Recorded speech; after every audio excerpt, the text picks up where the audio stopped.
ತಂದೆಯ ಮಾತಿನಂತೆ ಎಲ್ಲರೂ ಪುನಃ ಪಾತಾಳಕ್ಕಿಳಿದು ಅಗೆಯುತ್ತಾರೆ. ಪೂರ್ವ ದಿಕ್ಕಿನಲ್ಲಿ ವಿರೂಪಾಕ್ಷನೆಂಬ ದಿಗ್ಗಜನನ್ನು ಕಂಡು ಆಶ್ಚರ್ಯಪಡುತ್ತಾರೆ. ಆ ದಿಗ್ಗಜವು ಒಮ್ಮೊಮ್ಮೆ ನೋವಿನಿಂದ ಕೂಡಿ ಶ್ರಮ ಪರಿಹಾರಕ್ಕೆ ತಲೆ ಅಲ್ಲಾಡಿಸಿದಾಗ ಭೂಕಂಪವಾಗುತ್ತದೆ. ಅದಕ್ಕೆ ಪ್ರದಕ್ಷಿಣೆ ಬಂದು ದಕ್ಷಿಣ ದಿಕ್ಕಿನಲ್ಲಿ ಅಗೆಯಲು ಪ್ರಾರಂಭಿಸುತ್ತಾರೆ. ಅಲ್ಲಿ ಮಹಾಪದ್ಮ ಎಂಬ ದಿಗ್ಗಜನನ್ನು ಕಾಣುತ್ತಾರೆ.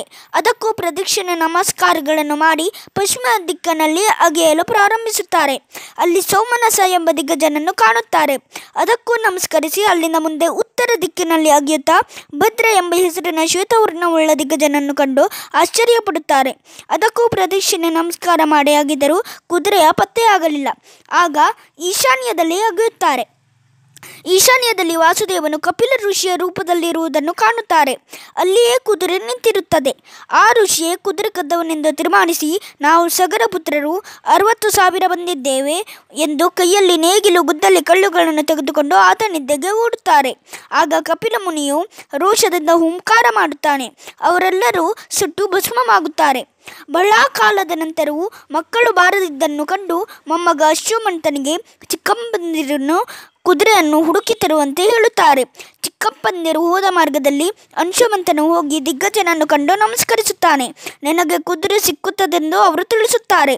ಅಲ್ಲಿಂದ ಮುಂದೆ ಚಿಕ್ಕಪ್ಪಂದಿರು ಭಸ್ಮವಾದ ಸ್ಥಳಕ್ಕೆ ಹೋಗುತ್ತಾನೆ. ಅಲ್ಲಿಯೇ ಕುದುರೆ ಇರುವುದನ್ನು ಕಾಣುತ್ತಾನೆ. ಚಿಕ್ಕಪ್ಪಂದಿರು ಭಸ್ಮವಾದದನ್ನು ಕಂಡು ದುಃಖಿತನಾಗುತ್ತಾನೆ. ಅವರಿಗೆ ಜಲತರ್ಪಣ ಕೊಡಲು ನೀರು ಹುಡುಕುತ್ತಾನೆ. ಎಲ್ಲಿಯೂ ನೀರು ಕಾಣಿಸುವುದಿಲ್ಲ. ಆಗ ಗರುಡನು ಕಾಣಿಸಿಕೊಂಡು, ನಿನ್ನ ಚಿಕ್ಕಪ್ಪಂದಿರ ವಧೆ ಲೋಕಸಮ್ಮತವಾಗಿದೆ. ಅವರು ಮಹಾಮಹಿಮರಾದ ಕಪಿಲ ಮುನಿಯಿಂದ ದಗ್ಧರಾಗಿದ್ದಾರೆ.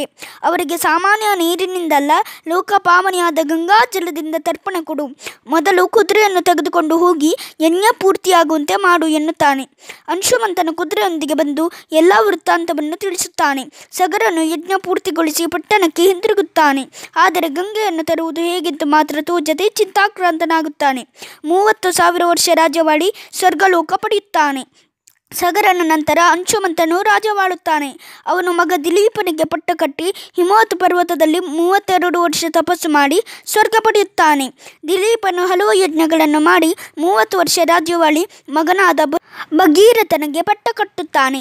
ತಾತಂದಿರರಿಗೆ ಜಲಕ್ರಿಯೆ ಮಾಡಲು ಗಂಗೆಯನ್ನು ಹೇಗೆ ತರುವುದೆಂಬ ಚಿಂತೆಯಿಂದಲೇ ರೋಗಪೀಡಿತನಾಗಿ ಈ ಲೋಕ ತ್ಯಜಿಸುತ್ತಾನೆ. ಭಗೀರಥನು ರಾಜ್ಯವನ್ನು ಮಂತ್ರಿಗಳಿಗೊಪ್ಪಿಸಿ ಪುತ್ರ ಸಂತಾನಕ್ಕಾಗಿಯೂ ಗಂಗೆಯನ್ನು ಭೂಮಿಗೆ ತರುವುದಕ್ಕಾಗಿಯೂ ಹಿಮಾಲಯದ ತಪ್ಪಲಿನಲ್ಲಿ ಗೋಕರ್ಣ ಎಂಬ ಸ್ಥಳದಲ್ಲಿ 1000 ವರ್ಷ ಬ್ರಹ್ಮನನ್ನು ಕುರಿತು ತಪಸ್ಸು ಮಾಡುತ್ತಾನೆ. ಬ್ರಹ್ಮನ ತಪಸ್ಸಿಗೆ ಮೆಚ್ಚಿ ವರವನ್ನು ಕೇಳೆಂದು ಹೇಳುತ್ತಾನೆ. ತನ್ನ ಮುತ್ತಾತಂದರಿಗೆ ಉದಕ ಕ್ರಿಯೆ ನಡೆಸಲು ಗಂಗಾಮಾತೆಯನ್ನು ಭೂಮಿಗೆ ಕಳಿಸು, ನಮ್ಮ ವಂಶ ಅಳಿದು ಹೋಗದಂತೆ ಸಂತಾನವನ್ನು ಕರುಣಿಸು ಎಂದು ಕೇಳುತ್ತಾನೆ. ಬ್ರಹ್ಮನು ಅವನ ಕೋರಿಕೆಯನ್ನು ಈಡೇರಿಸುವುದಾಗಿ ಹೇಳಿ ಗಂಗೆಗೂ ವಿಷಯ ತಿಳಿಸಿ ಗಂಗೆಯನ್ನು ಧರಿಸಲು ಪರಮೇಶ್ವರನನ್ನು ಮಾತೃಶಕ್ತನು, ಗಂಗಾಮಾತೆಯು ನೇರವಾಗಿ ಭೂಮಿಗೆ ಇಳಿದರೆ ಭೂಮಿ ತಡೆದುಕೊಳ್ಳಲಾರಳು ಎಂದು ಹೇಳಿ ದೇವಲೋಕಕ್ಕೆ ತೆರಳುತ್ತಾನೆ. ನಂತರ ಭಗೀರಥನು ಪರಮೇಶ್ವರನನ್ನು ಕುರಿತು 1 ವರ್ಷ ತಪಸ್ಸನ್ನು ಮಾಡುತ್ತಾನೆ. ಶಂಕರನ್ನು ತಪಸ್ಸಿಗೆ ಮೆಚ್ಚಿ ಗಂಗೆಯನ್ನು ಶಿರದಲ್ಲಿ ಧರಿಸುತ್ತೇನೆಂದು ಹೇಳುತ್ತಾನೆ. ಲೋಕ ನಮಸ್ಕೃತಳಾದ ಗಂಗೆ ತಾನು ಭೂಲೋಕಕ್ಕೆ ಹೋಗಬೇಕಾಗಿದ್ದಕ್ಕಾಗಿ ಕೋಪಗೊಂಡು ತನ್ನ ಪ್ರಭಾವವಾದ ಶಂಕರನನ್ನು ಸಹಿತ ಕರೆದುಕೊಂಡು ಪಾತಾಳಕ್ಕಿಳಿಯುತ್ತೇನೆ ಎಂದುಕೊಳ್ಳುತ್ತಾಳೆ. ಅವಳ ಗರ್ವವನ್ನು ಅಡಗಿಸಲು ಪರಮೇಶ್ವರನು ಅವಳನ್ನು ತಲೆಯ ಜಟಾಮಂಡಲದಲ್ಲಿ ಅಡಗಿಸಿಬಿಡುತ್ತಾನೆ. ಗಂಗೆ ಅಲ್ಲಿಯೇ ಬಂದಿಯಾಗುತ್ತಾಳೆ. ಹಲವು ಕಾಲ ಕಳೆದರೂ ಗಂಗೆ ಭೂಮಿಗೆ ಬಾರದಿದ್ದನ್ನು ಕಂಡು ಭಗೀರಥನು ಪುನಃ ಪರಮೇಶ್ವರನನ್ನು ಕುರಿತು ತಪಸ್ಸು ಮಾಡುತ್ತಾನೆ. ಪರಮೇಶ್ವರನನ್ನು ಗಂಗೆಯನ್ನು ಬಿಂದು ಸರೋವರದ ಕಡೆಗೆ ಬಿಡುತ್ತಾನೆ. ಭೂಮಿಗೆ ಬಿದ್ದ ಗಂಗೆ 7 ಸೀಳುಗಳಾಗಿ ಹರಿಯುತ್ತಾಳೆ. 3 ಸೀಳುಗಳು ಪೂರ್ವ ದಿಕ್ಕಿಗೂ 3 ಸೀಳುಗಳು ಪಶ್ಚಿಮ ದಿಕ್ಕಿಗೂ ಪುಣ್ಯಕರವಾದ ಜಲದಿಂದ ಹರಿಯುತ್ತವೆ. 7ನೇ ಸೀಳು ಭಗೀರಥನನ್ನು ಹಿಂಬಾಲಿಸುತ್ತದೆ. ಪುಣ್ಯಕರವಾದ ಗಂಗಾ ಜಲದಲ್ಲಿ ಹಲವರು ಮಿಂದು ತಮ್ಮ ಪಾಪಗಳನ್ನು ಕಳೆದು ಸ್ವರ್ಗಕ್ಕೆ ಹೋಗುತ್ತಾರೆ.